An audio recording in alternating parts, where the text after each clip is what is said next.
ಪ್ರತಿದಿನ ಬಾಳೆಹಣ್ಣನ್ನು ತಿಂತಾ ಇದ್ದೀರಾ? ಹಾಗಿದ್ರೆ ನೀವು ಈ ತಪ್ಪನ್ನು ಮಾಡ್ತಾ ಇರ್ಬೋದು. ಎಚ್ಚರಿಕೆ. ಸಾಮಾನ್ಯವಾಗಿ ಎಲ್ಲರಿಗೂ ಸಿಗುವ ಹಣ್ಣು ಅಂತಂದರೆ ಅದು ಬಾಳೆಹಣ್ಣು.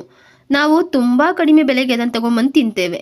ಯಾವುದೇ ಕಾಲದಲ್ಲೂ ಸಿಗುವ ಈ ಬಾಳೆಹಣ್ಣಿನಲ್ಲಿ ಪೋಷಕಾಂಶಗಳು ಸಹ ಹೇರಳವಾಗಿರ್ತದೆ. ಅದಕ್ಕಾಗಿಯೇ ಈ ಹಣ್ಣನ್ನು ತಿನ್ನಲು ಎಲ್ಲರೂ ಇಷ್ಟಪಡ್ತಾರೆ. ಕ್ಯಾಲರಿಗಳು, ಪ್ರೋಟೀನ್ಗಳು, ಕೊಬ್ಬುಗಳು, vitamin C, vitamin B6, vitamin A, potassium, magnesium, ತಾಮ್ರ, ಫೈಬರ್, ಕಾರ್ಬೋಹೈಡ್ರೇಟ್ಗಳು ಸಹ ಬಾಳೆಹಣ್ಣಿನಲ್ಲಿ ಹೆಚ್ಚಾಗಿ ಕಂಡುಬರ್ತವೆ. ಪ್ರತಿದಿನ ಒಂದು ಬಾಳೆಹಣ್ಣು ತಿನ್ನುವುದರಿಂದ ನಮಗೆ ಹಲವು ಪ್ರಯೋಜನಗಳಿವೆ.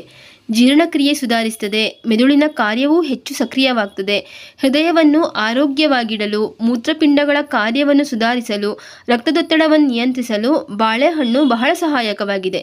ಇಷ್ಟೆಲ್ಲ ಪ್ರಯೋಜನಗಳನ್ನು ನೀಡುವ ಈ ಬಾಳೆಹಣ್ಣಿನ ಬಗ್ಗೆ ಎಲ್ಲರೂ ಮಾಡುವ ಒಂದು ಸಾಮಾನ್ಯ ತಪ್ಪಿನಿಂದ ಬಾಳೆಹಣ್ಣು ತಿನ್ನುವುದರಿಂದ ಆಗುವ ಒಳ್ಳೆಯದಕ್ಕಿಂತ ಹೆಚ್ಚು ಕೆಡುಕೆ ಆಗ್ತದೆ.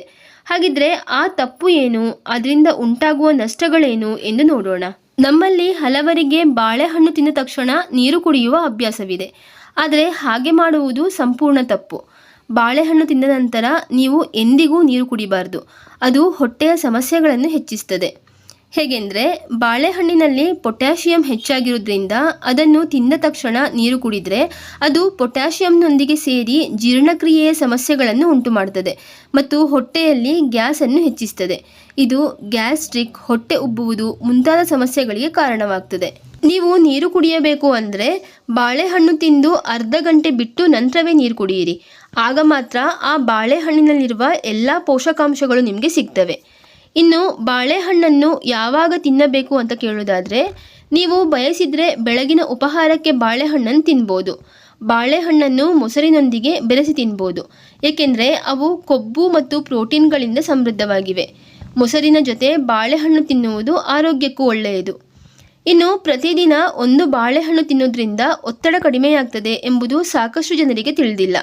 ಹೌದು, ಬಾಳೆಹಣ್ಣಿನಲ್ಲಿರುವ ಪೊಟ್ಯಾಷಿಯಂ ಒತ್ತಡದ ಹಾರ್ಮೋನನ್ನು ಬ್ಯಾಲೆನ್ಸ್ ಮಾಡಲು ಸಹಾಯ ಮಾಡ್ತದೆ. ಅಲ್ಲದೆ ಈ ಹಣ್ಣಿನಲ್ಲಿರುವ ಕ್ಯಾಲ್ಶಿಯಂ ನಿಮ್ಮ ಮೂಳೆಗಳನ್ನು ಗಟ್ಟಿ ಮಾಡಲು ಸಹಾಯ ಮಾಡ್ತದೆ. ಇದಲ್ಲದೆ ಇದರಲ್ಲಿರುವ ವಿಟಮಿನ್ ಎ ಕಣ್ಣುಗಳಿಗೆ ತುಂಬ ಒಳ್ಳೆಯದು. ಇನ್ನು ಬಾಳೆಹಣ್ಣಿನಲ್ಲಿರುವ ವಿಟಮಿನ್ ಸಿ ಮತ್ತು ಪೊಟ್ಯಾಷಿಯಂ ಚರ್ಮಕ್ಕೆ ತುಂಬ ಒಳ್ಳೆಯದು. ಇದು ಕಾಲಜನ್ ಉತ್ಪಾದನೆಯನ್ನು ಹೆಚ್ಚಿಸ್ತದೆ. ಸಿಪ್ಪೆಯ ಮೇಲೆ ಕಲೆಗಳಿರುವ ಬಾಳೆಹಣ್ಣುಗಳನ್ನು ತಿನ್ನೋದ್ರಿಂದ ಮೂಳೆಗಳು ಬಲಗೊಳ್ತವೆ, ರಕ್ತಹೀನತೆ ನಿವಾರಣೆಯಾಗ್ತದೆ, ಮೂಡ್ ಸ್ವಿಂಗ್ ಸಮಸ್ಯೆಯನ್ನು ಕಡಿಮೆ ಮಾಡ್ತದೆ. ಹಾಗೆಯೇ ಕೆಲಸದ ಶಕ್ತಿಯು ಕಡಿಮೆ ಸಮಯದಲ್ಲಿ ವೇಗವಾಗಿ ಹೆಚ್ಚಾಗ್ತದೆ. ಆದರೆ ಬಾಳೆಹಣ್ಣು ಕೆಟ್ಟ ವಾಸನೆ ಬಂದರೆ ಅದನ್ನು ತಿನ್ನಬಾರ್ದು. ಕೊಳೆತ ಬಾಳೆಹಣ್ಣಿನಲ್ಲಿ ಚಿಕ್ಕ ಚಿಕ್ಕ ಹುಳಗಳು ಇರ್ಬೋದು. ಇಂತಹ ಬಾಳೆಹಣ್ಣನ್ನು ತಿನ್ನುವುದು ಆರೋಗ್ಯಕ್ಕೂ ಒಳ್ಳೆಯದಲ್ಲ. ಇನ್ನೊಂದು ವಿಷಯವು ನಿಮಗೆ ಗೊತ್ತಿರಲೇಬೇಕು.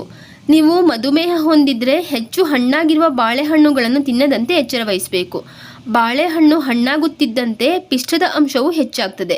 ಇದನ್ನು ತಿನ್ನೋದ್ರಿಂದ ರಕ್ತದಲ್ಲಿನ ಸಕ್ಕರೆ ವೇಗವಾಗಿ ಏರ್ತದೆ. ಹಾಗಾಗಿ ಡಯಾಬಿಟಿಸ್ ಇರುವವರು ಬಾಳೆಕಾಯಿಯಿಂದ ಮಾಡಿದ ಅಡುಗೆಯನ್ನು ತಿನ್ನೋದ್ರಿಂದ ಏನೂ ತೊಂದರೆ ಇಲ್ಲ. ಆದರೆ ಬಾಳೆಹಣ್ಣನ್ನು ಆದಷ್ಟು ಕಡಿಮೆ ಸೇವಿಸಿದರೆ ಒಳ್ಳೆಯದು. ಇನ್ನು ಬಾಳೆಹಣ್ಣಿನ ಜೊತೆ ಸಿಟ್ರಸ್ ಹಣ್ಣುಗಳನ್ನು ಅಂದರೆ ದ್ರಾಕ್ಷಿ, ಕಿತ್ತಳೆ, ನಿಂಬೆ ಹಣ್ಣುಗಳನ್ನು ಸೇರಿಸುವುದು ಅಷ್ಟೊಂದು ಒಳ್ಳೆಯದಲ್ಲ. ಸಿಟ್ರಸ್ ಹಣ್ಣುಗಳ ಜೊತೆ ಬಾಳೆಹಣ್ಣನ್ನು ತಿಂದರೆ ಹೊಟ್ಟೆ ಆರೋಗ್ಯದ ಮೇಲೆ ನಕಾರಾತ್ಮಕ ಪರಿಣಾಮ ಉಂಟಾಗ್ತದೆ. ಹೀಗೆ ಬಾಳೆಹಣ್ಣಿನ ಬಗೆಗಿನ ಈ ಎಲ್ಲ ಮಾಹಿತಿ ನಿಮಗೆ ಇಷ್ಟವಾಗಿದ್ದರೆ ಪ್ಲೀಸ್ ಒಂದು ಲೈಕ್ ಕೊಟ್ಟು ನಿಮ್ಮ ಅನಿಸಿಕೆಗಳನ್ನು ಕಮೆಂಟಲ್ಲಿ ತಿಳಿಸಿ. ಸಿಗೋಣ ಮುಂದಿನ ವಿಡಿಯೋದಲ್ಲಿ. ಅಲ್ಲಿವರೆಗೆ ಧನ್ಯವಾದಗಳು.